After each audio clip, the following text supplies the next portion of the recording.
A Western economy's collapsing as 10 African nations ban raw exports. Is the West more dependent on Africa than we thought?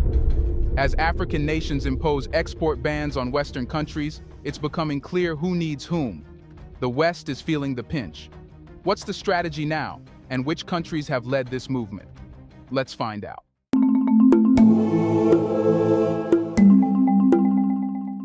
For decades, Western economies have thrived on the assumption that Africa will continue supplying cheap raw materials to fuel their industries. Oil, gold, uranium, lithium, and other resources from Africa have powered everything from technology to transportation in Europe and North America. Now, however, Africa is reasserting control over its resources. 10 African countries have imposed strict regulations on the export of these raw materials, retaining value domestically and driving local economic growth. This shift is shaking global markets, forcing Western countries to reckon with a reality they hadn't anticipated. Africa will no longer function merely as a supplier for the world. This move is more than an economic policy. It is a significant assertion of Africa's sovereignty. By deciding how, when, and to whom they export their resources, these nations are challenging a system that has long kept them disadvantaged. Historically, African resources were extracted and exported cheaply, processed elsewhere, and then sold back to African countries at a premium. This cycle has prevented Africa from benefiting fully from its wealth, making it difficult for these nations to develop robust, self-sustaining economies.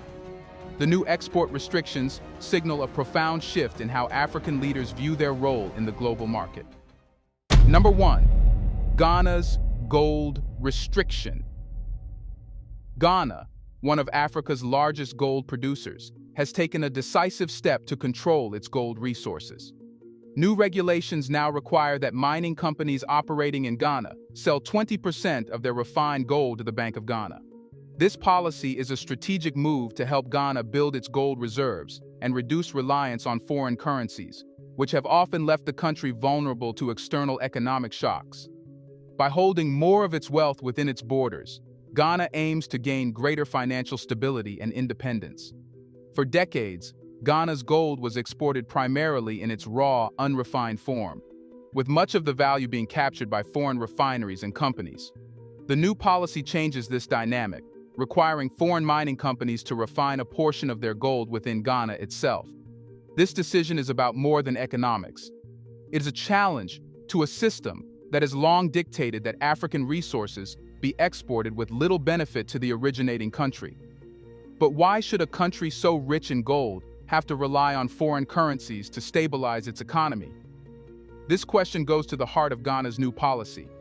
Western economies and industries have for years benefited from the gold they obtained from Ghana at discounted prices.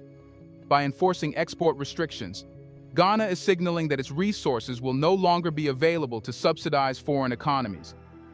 Western industries, particularly those in the jewelry and electronics sectors, are feeling the effects. As the cost of gold rises, these industries face increased expenses and shrinking profit margins. Ghana's policy is a message to the world that the era of cheap, unrestricted African resources is over. Ghana is now reclaiming its resources and ensuring that its wealth supports its economic growth and stability, rather than being siphoned off to enrich foreign markets. Number 2. Uganda's agricultural shift. In a transformative move in 2021, Uganda implemented a ban on exporting raw agricultural products, including coffee and tea.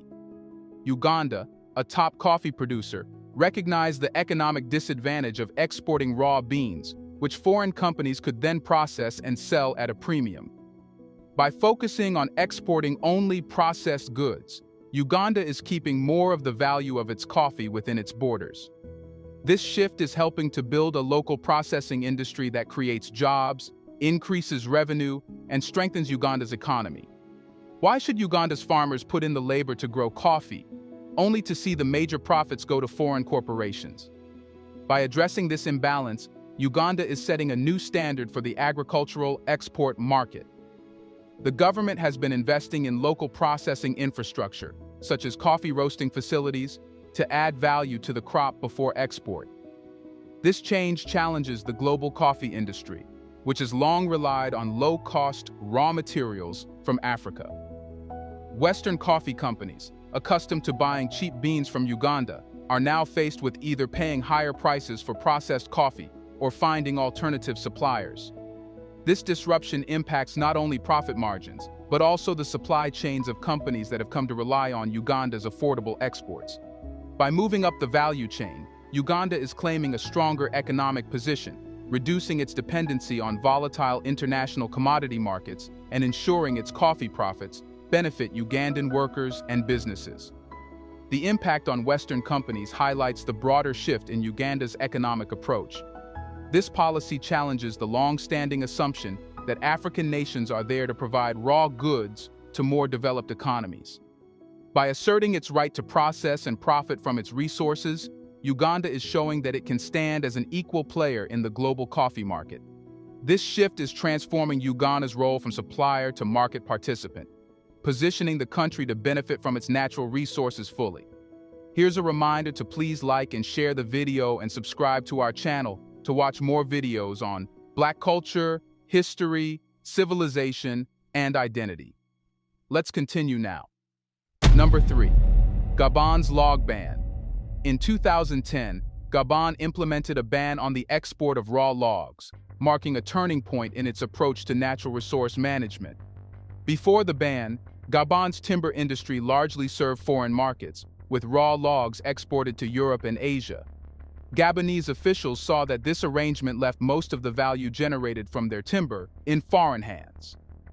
By exporting logs, Gabon was effectively allowing others to profit from its forests while missing out on the potential economic benefits of a domestic wood industry.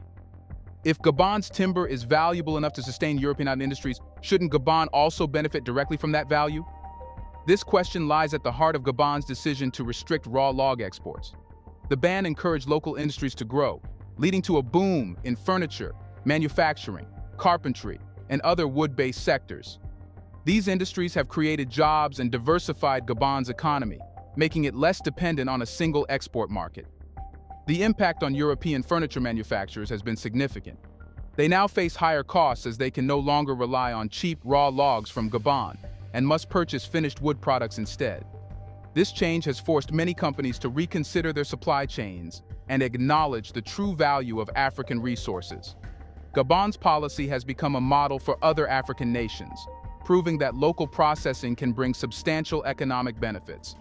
By investing in its timber sector, Gabon has rejected the idea that African countries must remain low-value suppliers. This shift is more than just economic. It's a powerful message that Gabon is prioritizing its growth over the convenience of foreign industries. Gabon's success demonstrates that African nations can control and profit from their resources, challenging the narrative that their role is only to supply raw materials. Number 4. Niger's uranium restriction. Following a recent political shift, Niger imposed restrictions on uranium exports, particularly targeting France. For decades, Niger's uranium has been critical to France's nuclear energy sector, sold at prices that primarily benefited French interests. The recent increase in uranium prices and the export restrictions have sent a clear message. Niger will no longer allow its resources to be undervalued and extracted for the benefit of foreign economies while it remains underdeveloped. If France truly has energy autonomy, why is it so affected by Niger's uranium restrictions?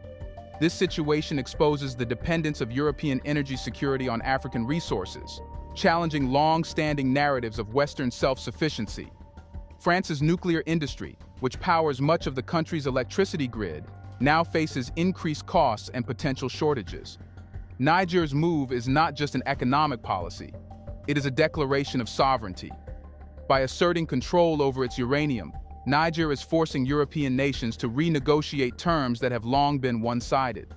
Western energy markets, which have relied on cheap African resources, are now facing a rude awakening as Niger asserts itself as more than a mere supplier. The impact on France has underscored the importance of African resources in global markets, particularly for countries that have built their energy systems around access to affordable raw materials. Niger's stance signals that African nations are no longer willing to provide resources without fair compensation. This shift is reshaping the global energy landscape, where African resources are now recognized as essential not just for African economies, but for global stability. France's response to Niger's uranium restrictions reveals the vulnerability that underpins Western reliance on African resources, highlighting a dependency that has been too long ignored. Number 5. Guinea's food export ban. With global food prices on the rise, Guinea has taken a bold step to secure its domestic food supply by restricting exports of essential crops such as rice, maize, and yams. For years, these resources have been shipped overseas, often leaving local markets undersupplied and vulnerable to price hikes. Guinea's new policy reflects a commitment to putting its citizens' needs first, ensuring that food security remains intact during global crises. Why should Guinea's population struggle with food scarcity while its resources feed wealthier nations? The food export ban is not merely a reaction to rising prices, but a shift in how Guinea approaches its agricultural resources. By retaining a greater share of its staple crops, Guinea is prioritizing its stability over the demands of foreign markets. This policy protects Guinea's people from global price fluctuations and underscores a broader movement within Africa to put domestic needs first. For Western companies that rely on cheap agricultural imports from Africa, Guinea's ban is disruptive, creating higher costs and reduced availability. Food importers accustomed to sourcing inexpensive staples from Africa are now forced to either pay more or find alternative suppliers. This policy shows that Africa is unwilling to sacrifice its resources for global convenience, especially when it threatens the well-being of its citizens. Guinea's approach to food security is a powerful statement on self-reliance and resilience. It challenges the traditional model where African resources are expected to serve global markets without regard for local impact. By focusing on domestic stability, Guinea is asserting that its agricultural wealth is a national asset, not an unlimited resource for the world's consumption. This stance empowers Guinea and sets a precedent for other African nations seeking to reclaim control over their food systems. Number 6. Mozambique's timber bans. In 2017, Mozambique followed in Gabon's footsteps by banning raw timber exports, mandating that timber be processed domestically. Mozambique's decision reflects a desire to foster local industry, create jobs, and keep the profits from its natural resources within its borders. Western companies used to sourcing raw timber from Mozambique now face restricted access, as Mozambique's local industry grows to process and add value to its timber. If Western buyers are committed to Africa's economic growth, shouldn't they welcome this shift? Yet, many Western companies preferred the old model, where Mozambique exported logs at low prices, leaving the high-value production to foreign industries.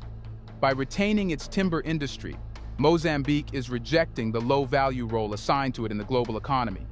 This policy marks Mozambique's determination to rewrite its economic story, ensuring that its resources contribute directly to national growth. Western companies accustomed to cheap, unprocessed timber are now dealing with limited options and higher prices, a shift that prioritizes Mozambique's future over the convenience of foreign markets. Number 7. Namibia's lithium restrictions.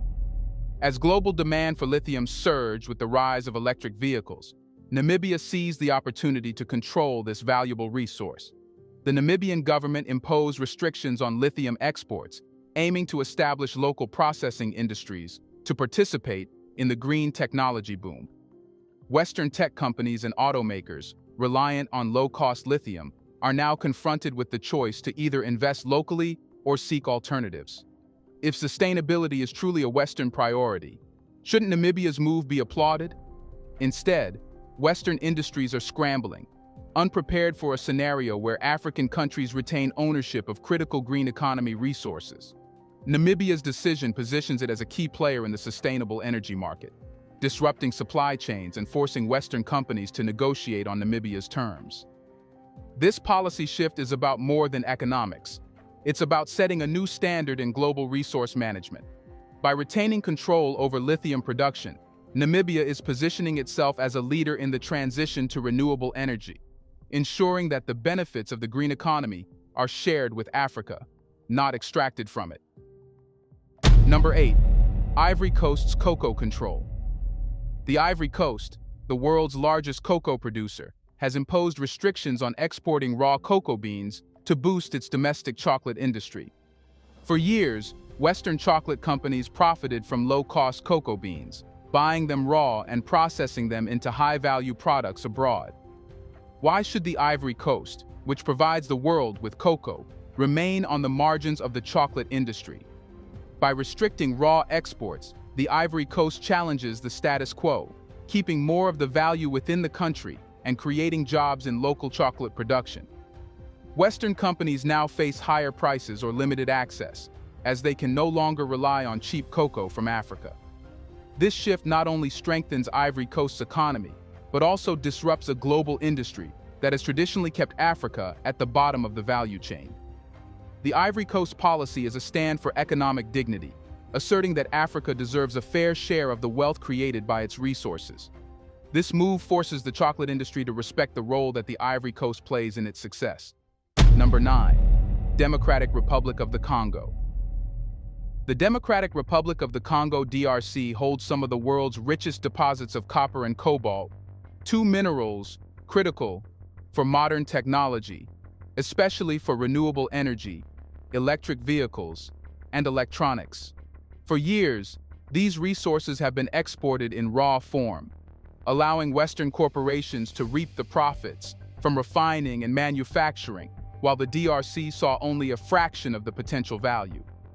Now, the DRC has taken a stand, implementing export restrictions on unprocessed copper and cobalt, encouraging local processing and value retention.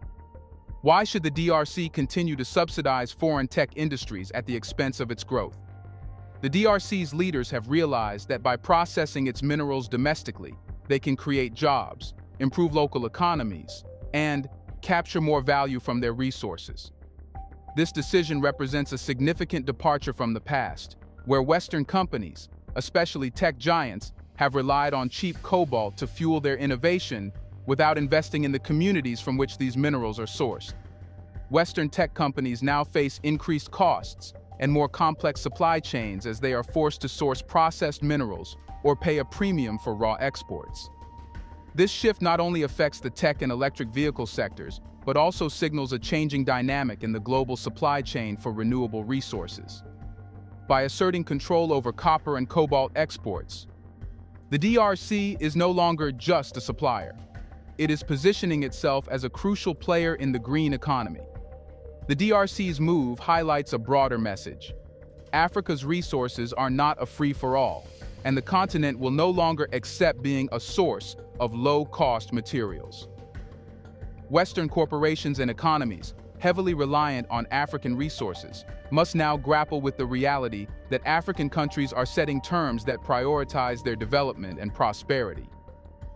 Number 10. Zimbabwe's chrome ban.